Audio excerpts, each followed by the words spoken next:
നിങ്ങൾ അറിഞ്ഞ വാർത്തയാണ്, ജർമ്മനിയിൽ 2 പേരെ അഫ്ഗാനിൽ നിന്നുള്ള അസൈലം സീക്കർ, അതായത് റെഫ്യൂജി ആയിട്ട് വന്ന് അവിടെ താമസിക്കണം, അവിടെ സിറ്റിസൺഷിപ്പ് ആക്കണം എന്ന് ആപ്ലിക്കേഷൻ കൊടുത്ത് അഫ്ഗാൻ ഇഷ്യൂമായിട്ട് ബന്ധപ്പെട്ട് അവിടെ കൊണ്ടുവന്ന് അയാൾ കുത്തിക്കൊന്നു.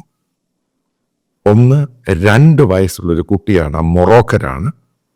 അതേപോലെ മറ്റൊരു അതിനെ തടയാൻ ശ്രമിച്ച ഒരു ജർമ്മൻ സിറ്റിസൺ, അയാളെയും കുത്തിക്കൊന്നു. മറ്റൊരു കുട്ടി, അതായത് പെൺകുട്ടിയാണ്, ആ പെൺകുട്ടിയെയും കുത്തിക്കൊന്നു. ആ പെൺകുട്ടി വളരെ സീരിയസ് ആണ്. ഏകദേശം 4ഓളം പേര് അതിനകത്ത് സീരിയസ് ആയിട്ട് ഇഞ്ചേർഡായി. ഈ കുട്ടികൾ ആ പാർക്കിനടുത്തുള്ള ഒരു കിൻഡർ ഗാർഡനുണ്ട്, ചെറിയ സ്കൂള്, അത് പ്രൈമറി സ്കൂൾ എന്ന് പറയുന്ന സ്കൂള്. അവിടെ കളിക്കാൻ പോയപ്പോഴാണ് ഈ ജർമ്മൻ അസൈലം സീക്കർ ഇവരെ അറ്റാക്ക് ചെയ്യുന്ന ഒരു കാര്യവുമില്ലാതെ കത്തിയൊഴിച്ച് കുത്തിക്കൊള്ളുന്ന. ഇനി ജർമ്മൻ ഈ പറയുന്ന അഫ്ഗാൻ അസൈലം സീക്കറിന്റെ കാര്യം എടുക്കാം.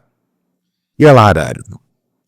ഇയാളുടെ ആപ്ലിക്കേഷൻ കഴിഞ്ഞ 2024 ഡിസംബറിൽ അവിടുത്തെ കോടതി തള്ളിക്കളഞ്ഞു. കാരണം ഇയാൾക്ക് പ്രശ്നങ്ങളുള്ള ആളാണ്, ജർമ്മനിക്ക് പറ്റിയ ഒരാളല്ല. അതുകൊണ്ട് ഇയാളുടെ അസൈലം ആപ്ലിക്കേഷൻ തള്ളിയപ്പോൾ ഇയാൾ തന്നെ കോടതിയിൽ പറഞ്ഞു, അയാൾ സ്വന്തം ചെലവിൽ നാട്ടിലോട്ട് പോയിക്കോളാം, അയാളെ പെട്ടെന്ന് ഡീപ്പോർട്ട് ചെയ്യണ്ട. ഓരോ വാർത്തകൾ വന്നുകൊണ്ടിരിക്കുകയാണ്. അതായത് ഇത്രയും നാളും അയാൾ അവിടെ താമസിച്ചത് ഇല്ലീഗലായിട്ടാണ്. ഇനി അടുത്ത സംഭവം, ഇനി നമ്മൾ യഥാർത്ഥ ഫാക്റ്റിലോട്ട് പോകാം. ഇതേപോലെ ആപ്ലിക്കേഷൻ തള്ളിയ പല ആൾക്കാർ, അസൈലം സീക്കേഴ്സ്, അതായത് അഭയാർത്ഥികൾക്ക് ആശ്രയം, അത് ആപ്ലിക്കേഷൻ തള്ളിയ 3 ലക്ഷത്തിലധികം പേര് ജർമ്മനിയിലുണ്ട്. ഇവരെല്ലാം ഇസ്ലാമിക രാജ്യങ്ങളിൽ നിന്നും വന്നവരാണ്. അതായത് 3 ലക്ഷം പേര്. അതായത് ഇപ്പം ഭരിക്കുന്ന ഗവൺമെൻറ്റും നേരത്തെ ഭരിച്ച ഗവൺമെൻറ്റും ഇവരെ പുറത്താക്കാൻ വേണ്ടി നടപടിയെടുത്തില്ല. ഇതാണ് അതിൻ്റെ പ്രധാനപ്പെട്ട കാരണം. അതായത് അവിടെയുള്ള മലയാളികൾ മനസ്സിലാക്കുക, ഇവരുടെയൊക്കെ ആപ്ലിക്കേഷൻ റിജക്റ്റ് ചെയ്യുമ്പോൾ ഇവർ വല്ലാത്ത ഫ്രസ്ട്രേഷന്, ഡിപ്രഷനിലാകാറുണ്ട്. ഇതിൻ്റെ പേരിലൊക്കെ ഇവർ ഇസ്ലാമിക ടെറർ ഗ്രൂപ്പിലൊക്കെ ചേർന്ന് നിങ്ങളെയും, അതായത് നിങ്ങൾ വളരെ കരുതിയിരിക്കുക, അറ്റാക്ക് ചെയ്യാനുള്ള സാധ്യതയുണ്ട്. ഇതും അവിടുത്തെ പത്രമാണ് അവിടുത്തെ സിറ്റിസണിനോട് പറയുന്നത്, ബി കെയർഫുൾ. ഇനി മറ്റൊരു ഡേറ്റ എടുക്കാം. ഏകദേശം 10 ലക്ഷത്തിലധികം ഇല്ലീഗൽ എമിഗ്രൻസ് ഈ ജർമ്മനിയിലുണ്ട്. അതായത് ഇല്ലീഗലായിട്ട്, കാരണം ജർമ്മൻ രേഖകളിലൊന്നുമില്ലാതെ അവിടെ കറങ്ങി നടപ്പുണ്ട്, അവിടെ അഭയാർത്ഥികളായിട്ട്. അപ്പം ഇവരിൽ നിന്നും ഇതിൽ ഏറ്റവും കൂടുതൽ, അതിനകത്ത് 10 ലക്ഷം പേരിൽ 9,60,000 പേരും ഇസ്ലാമിക രാജ്യങ്ങളിൽ നിന്നും വന്നവരാണ്. അത് ഇവർക്കും അറിയാം, കാരണം വരാൻ പോകുന്ന ഗവൺമെൻറ് AFD ആയിരിക്കുമെന്ന് ഏകദേശം ധാരണയെ. അതിനെപ്പറ്റി ഇതിന് പറഞ്ഞ ശേഷം പറയാം. കാരണം ഇവർക്കെതിരെ നടപടിയെടുക്കുമെന്നുള്ള ധാരണയായി. കാരണം ഇത്രമാത്രം അറ്റാക്കാണ് ജർമ്മൻ സിറ്റീസിനെതിരെ. ക്രിസ്മസ് ബസാറിലാണെങ്കിലും മാർക്കറ്റിലാണെങ്കിലും വണ്ടി ഇടിച്ച് കൊല്ലുന്നവരെല്ലാം ഇങ്ങനെയുള്ളൊരു കൂട്ടരായതുകൊണ്ട് ഇപ്പം ജർമ്മനിയിൽ അതൊരു വലിയ ചർച്ചാ വിഷയമായി. അപ്പം അതിൻ്റെ പേരിൽ ഇവരെ ആരും മൈൻഡ് ചെയ്യാതായി. അപ്പോൾ ഈ ഫ്രസ്ട്രേഷൻ എല്ലാം കൊണ്ട് ഇവർ കാണുന്നവരെ ആരെയും അറ്റാക്ക് ചെയ്യാനുള്ള സാധ്യത ഉള്ളത് കൊണ്ടും ജർമ്മനിയിലുള്ള മലയാളികൾ, നിങ്ങൾക്കറിയാവുന്ന ഇന്ത്യക്കാർ മറ്റുള്ളവരോടും, കാരണം അവിടുത്തെ പത്രങ്ങൾ തന്നെ, കാരണം എനിക്കറിയത്തില്ല എത്ര പേരോട് ജർമ്മൻ പത്രം വായിക്കുന്ന മലയാളികളുണ്ടെന്ന്. അപ്പം അതിനകത്തൊക്കെ കൃത്യമായിട്ട് അവർ പറയുന്നുണ്ട്, ഇവരെ വളരെ സൂക്ഷിച്ച് തന്നെ നോക്കിയിരിക്കുക. കാരണം ഇവരേത് സമയത്തും നിങ്ങളെ അറ്റാക്ക് ചെയ്യാനുള്ള സാധ്യത. കാരണം ഇത് ജർമ്മൻ പോലീസും മറ്റുള്ളവരും പറയാത്തതിൻ്റെ കാര്യം, കാരണം ഈ മനുഷ്യാവകാശ പ്രശ്നങ്ങളൊക്കെ ഉണ്ട്. അതിൻ്റെ പേരിലാണ് ഔദ്യോഗികമായിട്ട് ജർമ്മൻ ഗവൺമെൻറ്റോ പോലീസോ ഇതിനെപ്പറ്റി പറയുന്നില്ല. ഈ പത്രത്തിൽ നിന്ന് റിപ്പോർട്ട് ചെയ്യുമ്പോൾ പറയുന്നത് ഇത് ഇല്ലീഗലായിട്ടാണ് ബേസിക്കലി അത് പറയുന്നത്. എന്നാൽ തന്നെ ഇത് ജർമ്മൻ സിറ്റീസൺ അറിഞ്ഞിരിക്കണം, ഇങ്ങനെയുള്ള ആക്രമണം ഉണ്ടാകാനുള്ള സാധ്യതയുണ്ട്. അതേപോലെ ഈ അഫ്ഗാൻ സിറ്റീസിനെ പറ്റി പറയുന്നത്, ഇതൊക്കെ സൈക്കാട്രിക് പ്രശ്നമുണ്ടായിരുന്നു, പല ആവർത്തി ഇതേപോലെ വയലൻ്റ് ആവുമായിരുന്നു, പല ആൾക്കാരെ ഇതേപോലെ കൊല്ലാനും മറ്റു പലതിനും പോയിട്ടുണ്ട്. അപ്പോൾ അവിടെയുള്ള പലരും ചോദിക്കും, എന്തുകൊണ്ട് ഇയാളെ ആശുപത്രിയിലാക്കിയോ, അല്ലെങ്കിൽ ഈ കോർട്ടിൻ്റെ ഓർഡർ വന്ന് ഇങ്ങനൊരു സംഭവം ഉണ്ടായപ്പോൾ എന്തുകൊണ്ട് ഗവൺമെൻറ് നിർബന്ധിച്ച് ഇയാളെ പറഞ്ഞു വിട്ടില്ല എന്ന ചോദ്യങ്ങൾ, വല്ലാത്ത ചോദ്യങ്ങളൊക്കെ ഉണ്ടാകുന്നുണ്ട്. അപ്പം ഇതുമായിട്ട് ബന്ധപ്പെട്ട് AFD, ആലീസ് വീഡൽ, അവരാണിപ്പോൾ അധികാരത്തിൽ വരുന്നതെന്ന് ഇപ്പോൾ അതായത് 2 ദിവസം മുമ്പ് വീണ്ടും സർവേ നടന്നു. പല സൂചനകളും വരുന്നു. കാരണം ഈ അറ്റാക്കും കൂടെ ആയിക്കഴിയുമ്പോൾ അവർക്ക് പൂർണ്ണമായിട്ടും ജർമ്മനി എന്ന് പറഞ്ഞ രാജ്യം ചിലപ്പോൾ റെക്കോർഡ് ഭൂരിപക്ഷത്തിൽ ജയിക്കാനുള്ള സാധ്യതയുണ്ട്. കാരണം അപ്പോൾ ട്രംപ് ജയിച്ചു കഴിഞ്ഞു. കാരണം തീവ്ര വലതുപക്ഷമാണ്. അതേപോലെ ജർമ്മനിയിലുള്ള മുസ്ലിങ്ങൾക്കെതിരെ ശക്തമായ രീതിയിലാണ് ഓരോ ദിവസവും കാര്യങ്ങൾ പോകുന്നത്.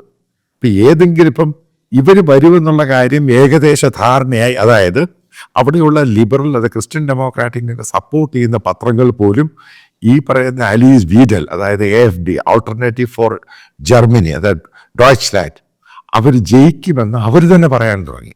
അതായത് ജർമ്മൻ പൊളിറ്റിക്സ് മാറാൻ പോവുകയാണ്. ഇതേപോലെ ആക്രമണങ്ങൾ തന്നെയാണ്. അതിനിടയ്ക്ക് ഒരു ജർമ്മൻ ഈ AFDയുടെ ഒരു ലീഡറിൻ്റെ ഒരു ജർമ്മൻ പത്രത്തിലുള്ള ഒരു എഴുതിയ ലേഖനം, അത് ഭയങ്കരമായിട്ട് വൈറൽ. അപ്പം അതിനകത്ത് ഈ ഭയങ്കരമായിട്ട് ക്രിട്ടിസൈസ് ചെയ്യുന്ന ഈ പറയുന്ന ഫ്രാൻസിസ് മാർപ്പാപ്പയാണ്. അയാൾ ചോദിക്കുന്ന ഓരോ ചോദ്യങ്ങളുണ്ട്.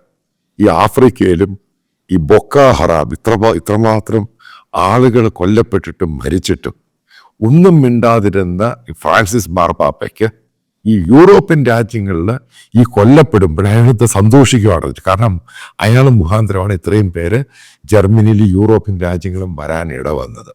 അപ്പോൾ ഓരോ സംഭവങ്ങളുടെ ആ ഡിബേറ്റുകളൊക്കെ മാറി മാറി അങ്ങ് പോവുകയാണ്. അത് അതിതീവ്രമായ രീതിയിൽ ജർമ്മൻ നാഷണാലിറ്റിയും അതേപോലെ തന്നെ ആൻറ്റി മുസ്ലിം, ഇപ്പം ഇതിന് വേണേൽ നമുക്ക് ഇസ്ലാമോഫോബിയ എന്ന് പറയുന്ന കാര്യമൊന്നുമില്ലെങ്കിൽ തന്നെ, കാരണം ഇസ്ലാം എന്ന് പറഞ്ഞ സംഭവത്തെ വളരെ രൂക്ഷമായ രീതിയിലാണ് ജർമ്മൻകാർ ഇപ്പോൾ കാണുന്നത്.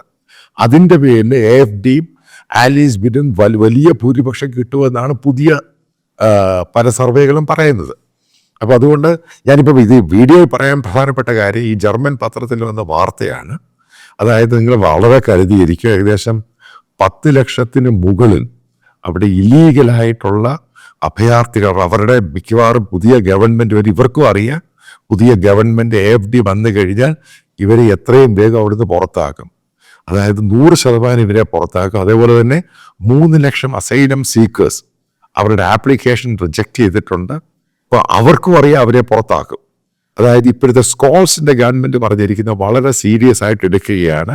ഈ ആപ്ലിക്കേഷൻ റിജക്റ്റ് ചെയ്തവർ, ഇല്ലീഗലായിട്ടുള്ളവർ എത്രയും വേഗം പുറത്താക്കും. കാരണം അയാൾക്കറിയാം അത് നോക്കാൻ പോവുകയാണ്. പക്ഷേ ജർമ്മനിയുടെ ചരിത്രത്തിൽ ഏറ്റവും വലിയൊരു തോൽവി ഏറ്റുവാങ്ങുന്നതിന് മുമ്പായിട്ട് എന്തെങ്കിലും ചെയ്യണം.